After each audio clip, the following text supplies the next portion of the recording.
Abdul Karim from Lahore, Pakistan. If all the Muslims believe in the same Quran and the same Hadith, then why are there 4 madhabs and why do they differ? This is a very important question and a very sensitive question. I do agree that as far as the Ahl Sunnah wal Jamaat is concerned, major chunk of the Muslims, all of us believe in the same Quran, we believe in the same Hadith, we believe after the Quran is the Bukhari, the most important, then Sahih Muslim is there, then you follow the Kutub al-Sitta, that Abu Dawud, Tirmidhi, then Ibn Majah, Sunan Nasai. These 4 are the main collection of the Kutub al-Sitta, and there is unanimous agreement between this, the Quran and the Kutub al-Sitta. Number 1 after the Quran is Bukhari, then Muslim, and then the other 4 books of Hadith. Regarding a question that why are there 4 madhabs and why do they differ? As far as the 4 popular madhab that we have today,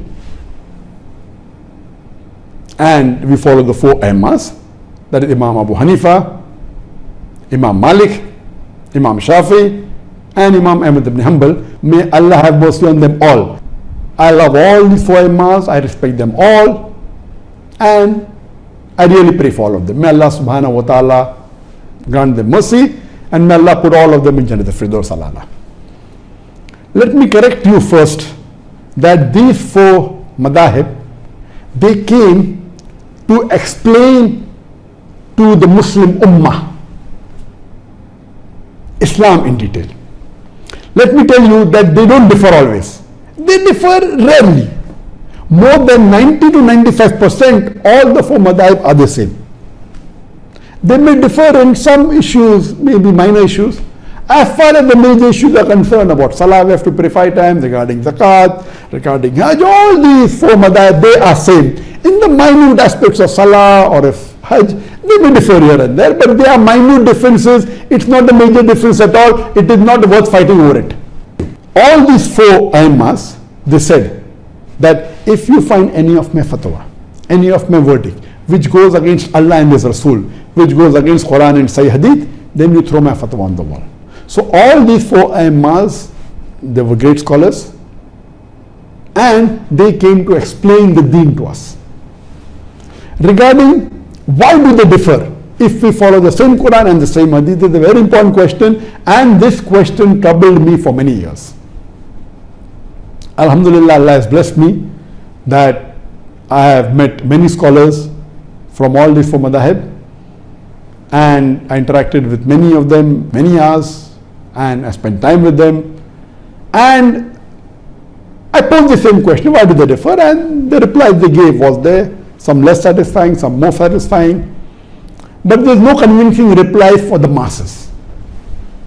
And alhamdulillah, summa alhamdulillah, after meeting these scholars from all these 4 madahib, my vision of Islam and the differences, alhamdulillah, expanded a lot.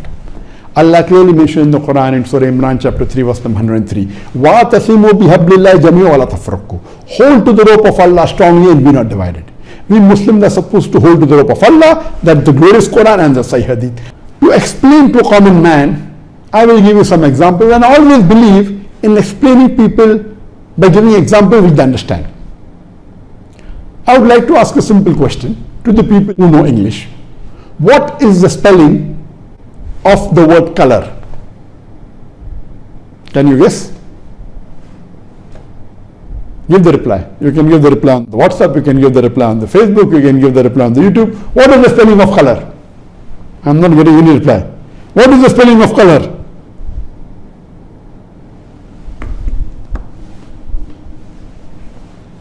What is the spelling of color? Some may say the spelling of color is C-O-L-O-U-R. Some may say the spelling of color is C-O-L-O-R. Which is correct?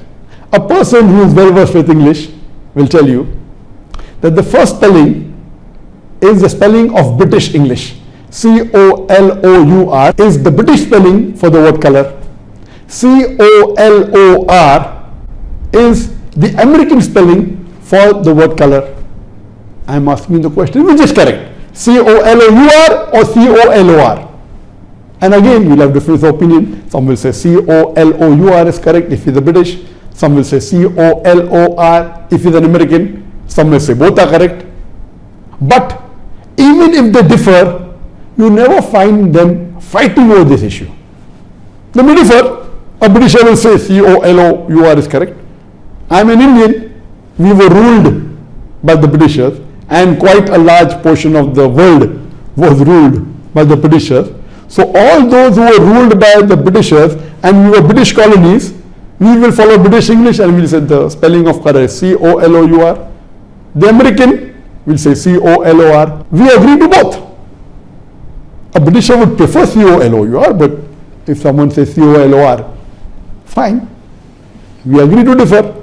Same with the American, he will say C-O-L-O-R, but he agrees. He believes that is better, but he agrees with C-O-L-O-U-R also. Similarly, this is just an example I've given you. How do you pronounce O-F-T-E-N? How would you pronounce O-F-T-E-N? Some will say often, some will say often. Previously it was often, then it became often. Now new people are saying often is correct. T is not silent, it should be pronounced. Some say T is silent, and then there's a big debate for that. But we realize that both are correct in their own ways. Similarly, these schools of thought, four that we have, actually there were many tens and hundreds of imams and scholars. These four, Imam Abu Hanifa, Imam Malik, Imam Shafi, Imam Ahmad ibn Hanbal, may Allah have mercy on them all. May Allah grant them Jannat al-Firdaus to all. They were more popular, or maybe their students made them popular. There were many other imams, many other sheikhs, many other scholars. But these four, their teachings became more popular. Maybe the students made it more popular. And that's how we have these four major madhahibs. But all these four great scholars and four aimmas, they never came to bring a division in the Muslim Ummah. They explained their point of view. Because if it is very clear cut in the Quran, there is no problem at all. If it's clear cut in the Hadith, the difference comes when there is a difference of opinion. Now, why is there a difference of opinion? I will discuss that. Previously, I used to think, okay, fine, maybe the difference is in the Hadith. Some people say Sahih Hadith, some people say Zaif Hadith. That is the difference. That is not the real answer. That may be in some cases. After meeting so many fuqahas and scholars of the different madahib, I've come with this example of the spelling or the example of pronunciation. So similarly, these madahib differ. What is the major reason? According to my study, there is usul fiqh, that in areas where it is not very clear cut, Quran says alcohol is haram, there is no fiqh in it. Allah says haram, it's haram. So no one will differ allowed or not allowed. Everything that's common. Where there is difference in understanding the Quran or the Hadith, etc., then the fiqh start. So as far as usul fiqh is concerned, there are different criteria for giving a ruling on fiqh. Some may have 5 criteria, some may have 6, some may have 7, some may have 9, some may have even 10. I will not discuss in detail, time does not permit and difficult for common man to understand. I will give you a few examples for better understanding. Number one difference is difference in the criteria. As far as the first 2 criteria are concerned, it is the same. Number one criteria in all madahib, all schools of thought, it is Quran. Number one, there is no difference in it. Number 2 is the mutawatir hadith. All the schools of thought believe that number 2 criteria for fiqh is the mutawatir hadith. What is the mutawatir hadith? There are various different classifications of hadith. One of the classifications is depending upon the narrators, the chain of narrators.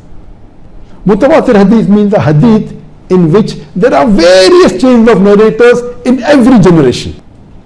That means that hadith has been narrated by many sahabas who heard the Prophet say that. Then the next generation tabain, there are many tabains who repeated that hadith. Then the tabi tabain, many tabi tabain repeated the hadith. So in every generation there are many narrators. So in one of the classification of hadith, it is based on narrators. it is maybe a Gharib hadith, a single chain of hadith. Then this Ahad hadith, one narrator is there at any one stage, only one narrator. For example, the very famous hadith, the first hadith of Sahih Bukhari, Umar radiallahu anh, he said that the Prophet said, Innamal amal binniyah. Your actions are based on your intention. All you find this hadith in Bukhari, in Muslim, in many books of hadith, but there is only one Sahaba who narrated it. So if any of the stages, whether the stage of Sahaba or the Taba'in or Tabi'i Taba'in, any of the stages of narration, if any of the stages have only one narrator comment in all the hadith, it becomes Ahad hadith. So there are various chain of narrators, but all the narrators end to Umar radiallahu anh, and then Umar radiallahu anh narrated what the Prophet said. So it becomes the Ahad hadith. It may be a mashhur hadith, there may be 2 or 3 narrators, and it keeps on various category. The highest category is mutawatir. That means several narrators at every stage. That means every stage have many narrators. Number is not fixed, has to be more than 4 or 5. Every stage. Some are 20, some are 30 at every stage. So number 1 is the Quran. Number 2 is the mutawatir hadith. All the schools of thought agree that the number 2 highest category of evidence after the Quran is the mutawatir hadith. Third category onwards, the third criteria of evidence differs in different schools of thought. Some have 5 criteria, some have 6, some have 7, some have 10 criteria. In some schools of thought, the third criteria, highest criteria of evidence is even Ahad hadith. As long as it's a Sahih hadith, even Ahad, no problem. It can be a mashhur hadith, it is the third highest. In some schools of thought, no. The third after the mutawatir hadith is the urf, is the custom. That if the people of Medina did this act, it is a custom, it is the third highest, higher than even a Sahih hadith, which is the Ahad hadith. Some will say no, it is qiyas, analogy. So different schools of thought have different criteria in order. First 2 is the same, the third may be a Sahih Ahad hadith, some may say no, urf, the custom, some may say qiyas, analogy. Other group, the fourth becomes Ahad hadith, the fourth becomes custom in some schools of thought. So from the third onward, it differs. So based on this difference, some may prefer custom as a higher. So if it is not there in the Quran, if it is not there mutawatir hadith, it is an Ahad hadith. So this school of thought is Ahad hadith. The other says it is an Ahad hadith, but it is not there in the urf. So I will not believe, I will give urf more importance, custom more importance. So the differences arise in what you give more importance to. Do you give importance more to urf, the custom? Do you give more importance to qiyas, analogy? Or do you give more importance to Ahad hadith? From third level, it keeps on differing in different schools of thought. So because of that, what you give more importance to differs. That's how the ruling differs. But all these rulings are minor.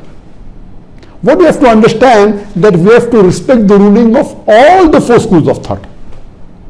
Because all the 4 schools of thought are based on Quran, they are based on hadith, but the level of importance may differ. Some schools of thought say, they may have a criteria. If you are talking about Salah, it should be a mutawatir hadith. Because Salah, the Prophet prayed in public, almost all the Sahabas saw him. So if you give about Salah, Ahad hadith, though it is Sahih, I will not follow. If it is Salah, it has to be evidence for mutawatir hadith, otherwise I will not follow. That is their thinking. You may agree, you may not agree. You may say no, it's Ahad hadith, one Sahaba reported it, it is sufficient for me. It's a Sahih hadith, fulfills the criteria of Sahih, it is sufficient for me. Other school of thought say no, if it's other matter, I will believe in Ahad hadith. But Salah, such an important thing, Prophet prayed every day, 5 times a day, it should be a mutawatir hadith. Difference of opinion.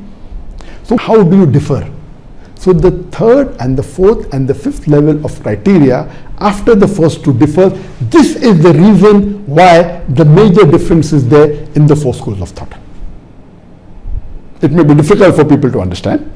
Number 2, the difference may also be that you may differ that whether it's a Sahih hadith or not.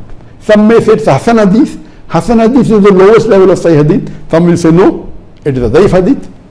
So Daif hadith is not a hujjah, is not an evidence for saying something is fard or something is haram.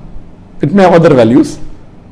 So the muhaddithin may differ, and when they differ in minute. Some may say Hasan, some may say Zaif. Hasan is the lowest category of Sahih. Classifying hadith on the basis of whether it is Sahih, Zaif or Mawzu is another classification. Sahih hadith itself, there are 10 types of Sahih hadith. Then comes Zaif, then comes Mawdu.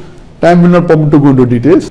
So the second type of difference of opinion in fiqh, besides the criteria, is whether the hadith is Sahih or Zaif. Few one. Third, may be difference in understanding the hadith. For example, the hadith of the Prophet ﷺ that after ruku, the Prophet stood and he kept his hands where they were. So some schools of thought, I'm not mentioning the names purposely, some schools of thought say the Prophet kept his hand on his chest before he went to ruku. The hands were on the chest. So after ruku, when they get up, they keep the hand on the chest. The other Aimma say no. Before starting the salah, where were the hands? The hands were at the side. So when they get up from ruku, they keep the hands on the sides.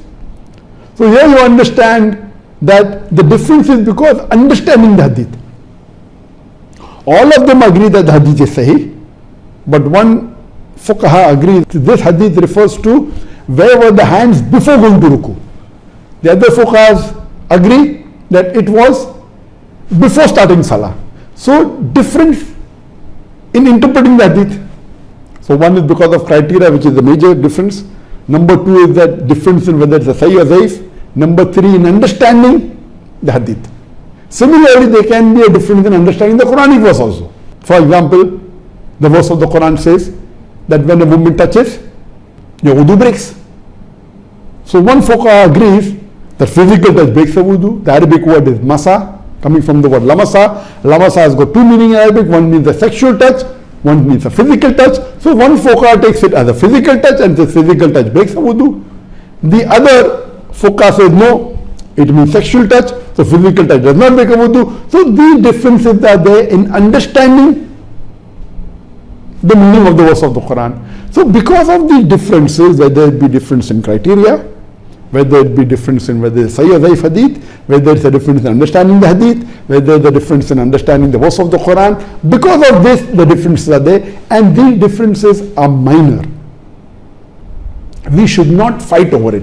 What we find today, that because of these issues, there are some people who just study for a few months or few years, and they start saying that, okay, my fiqh is the best and is the only right one, which is wrong. All these are great fuqahas. We love them all, we respect them all. Even they among themselves, when they differ, they respected. They agreed with the other view. What they said, my view I think is afzal. It is better. That doesn't mean you are wrong. But today, most of us, you are wrong, I am right. What I say, even I am right. To say I am only right is a big problem. Or you can say, I think this is afzal, this is better. That you can say. But today what we have, no, I am only right, you are wrong. Because of that there is tension and there is fighting. We Muslims should be united. These are petty issues. The differences are going to be there. There were differences in the Sahabas. We should not fight over it, and we should agree that we agree to disagree. We should not fight over it. And all these issues are not on the major issues, they are minor issues. So I request the Muslim Ummah that we should be united and we should respect these Aimmas and we should respect the scholars and see to it that we follow the Quran and Sahih Hadith as close as possible. Hope that answers the question. يا سائلي عن مذهبي وعقيدتي رزق الهدى من للهداية يسأل اسمع كلام محقق في قوله لا ينثني عنه ولا يتبدل حب الصحابة كلهم لي مذهب ومودة القربى بها أتوسل ولكلهم قدر وفضل ساطع لكنما الصديق منهم أفضل وأقول في القرآن ما جاءت به آياته فهو الكريم المنزل وأقول قال الله جل جلاله والمصطفى الهادي ولا أتأول وجميع آيات الصفات أمرها حقا كما نقل الطراز الأول، وأرد عهدتها إلى نقالها وأصونها عن كل ما يتخيل. قبحا لمن نبذ القرآن وراءه، وإذا استدل يقول قال الأخضل. والمؤمنون يرون حقا ربهم، وإلى السماء بغير كيف ينزلوا. وأقر بالميزان والحوض الذي أرجو بأني منه ريا أنهل. وكذا الصراط يمد فوق جهنم، فموحد ناج وآخر مهمل. والنار يصلاها الشقي بحكمة، وكذا التقي إلى الجنان سيدخل. ولكل حي عاقل في قبره عمل يقارنه هناك ويسأل.